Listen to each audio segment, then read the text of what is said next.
Lewis, and this is my survey research report project. I did my survey on affirmative action, and the reason why I did this survey was because I wanted to find out how Tuskegee students felt about affirmative action. And affirmative action is basically people view it as positive discrimination. It's the counterpart to discrimination. It uplifts those of, for example, of minorities who were discriminated against. For the process of this survey, I handed out 50 paper surveys to Tuskegee students on the campus, and I emailed 50 online surveys to Tuskegee students also.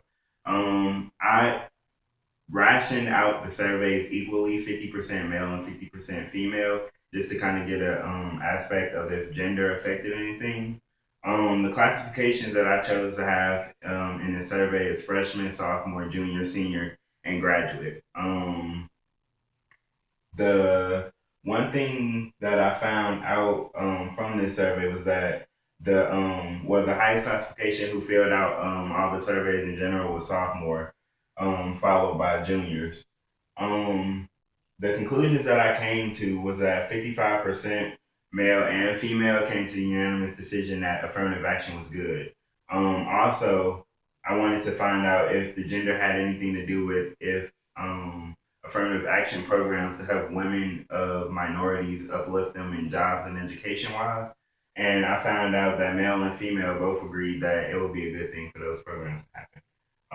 Also, I looked at the region of where a person was raised to see if that had any effect on affirmative action.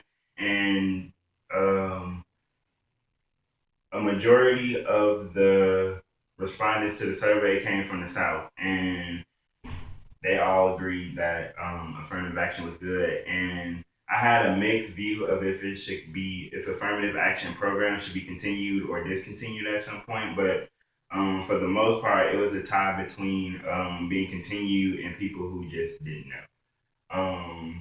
But for the most part, the Tuskegee students felt that affirmative action has been good and it has been helpful in terms of um, reversing the discrimination that certain groups have felt.